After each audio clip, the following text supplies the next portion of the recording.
G'day everyone, welcome back to another video. So it's the first afternoon, I've not long finished work, got out here. Yeah, it's pretty quiet. Got a few fallow deer over to my left, there's no bucks in there, so just watching them. I'm going to camp right where I am right now. I've been sitting here for the last couple of hours just glassing. I'm going to stay put, see what's about in the morning, and then hopefully be able to make some sort of plan or find something worth chasing. So.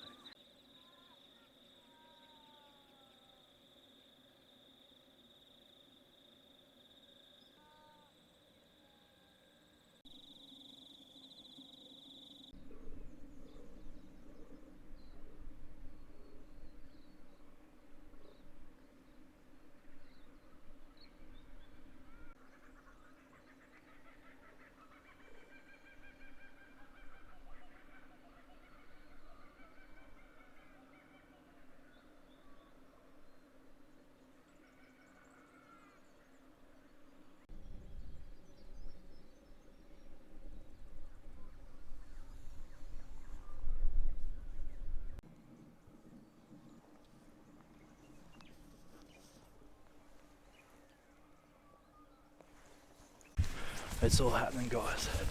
I've just seen a buck that I want to chase. He looks good, so I've got to get up there. It's about 2 k's away, so I'm not going to get any footage. I'll see you guys hopefully when I'm shooting him.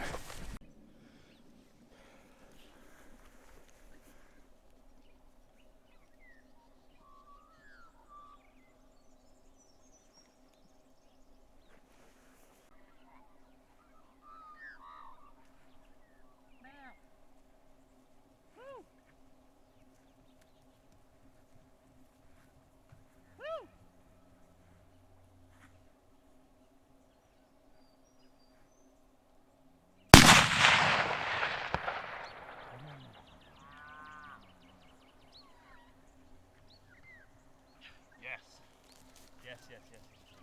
Well guys, there hasn't been too much footage this morning because I've been running around like a bloody headless chook.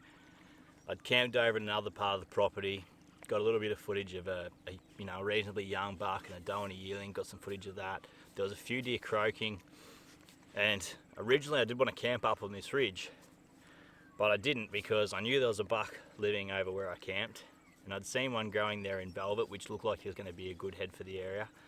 So I camped over there, and sure enough, after I'd videoed that younger buck and the doe this morning, I'm glassing over here, can hear something croaking, and yeah, there's a good buck for this area, right up on top of the ridge, probably 500 meters away from where I would normally camp. So I didn't want to drive the car over to here, just in case I spooked anything. The deer here are pretty flighty with cars, so I just charged over. It's like a 2k hike. And I tried to get here in record time, so there was no talking to the camera or anything like that. I was just pumping to get to this spot. Got to 412 meters, found a gap in the fence here, sent me shot up there and drilled him. So absolutely stoked. If he's as good as I think he is, I'm going to be very happy. He's 100% going on the wall. That last buck I shot in velvet, the velvet ended up spoiling, and it wasn't exactly the deer I wanted anyway. The one I've just shot isn't the target buck, which I've sort of been chasing in the last few videos. It's a different buck, but it is another buck that I'd sort of had my mind on. So pretty bloody cool to get it on the ground.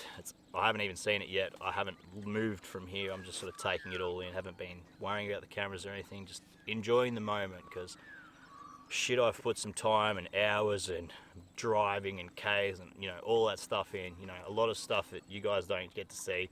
I've been hunting flat out for like the last 2 months. Nearly every single day off I've had. I'd say in the last 2 months I've probably spent 20 nights in the swag. So, it's getting up there. I put a lot of time in, and for this area, he might not be the biggest buck ever, but for this area, it's a really good, respectful buck. And I'm over the bloody moon. It's my first day of long service leave, so I've still got a month off. So I'm going to probably chase a few more fallow deer around over the month off. I'm going to do a little bit of sambar hunting. Who knows, I might go and try and chase something else. Going to try and do some fishing. But yeah, the monkey's off the back now. I tell you what, I've been hunting fallow deer for a long time, and over probably the last 8 years, I've really been trying to let them go, let them grow, use that mentality, trying to shoot the does and the real young spikers and things like that. just to let the older ones get more mature. And it feels like it's starting to finally pay off. This year's probably been some of the best fallow heads I've seen in recent times. Some of that's probably got to do with the fires as well, with the regrowth and everything. Like, there's a lot of feed and we've had a lot of rain.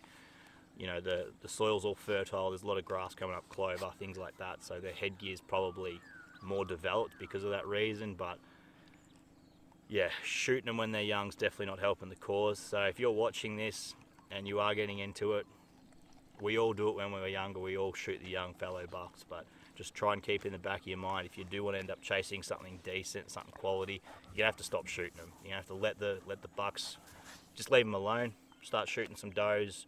Shoot the real young spikers if you want to. The yearlings are perfect. They're like the best eating animals out here. So yeah, anyway, let's go up there and have a bloody look at this thing. Get the cape off it. Get down to Gav. He's going to be mounting this one, Gav Council Taxidermy, so big thanks to Gav.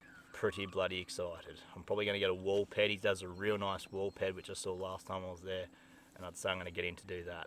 Yeah, keen as.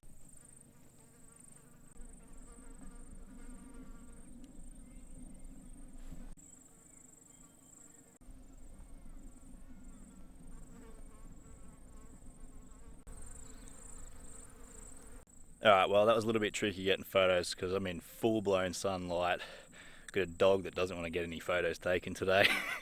So I've just done what I can, got some photos on the phone. Yeah, time to cape this thing out, get on out of here, get to the taxidermist. I'll be seeing you soon, Gav. So I've been having all these issues with fallow deer. The first trip I'd go out and I'm wearing the bush edge beanie, the lucky beanie. Mark Hobbs is always going about how this is the lucky beanie.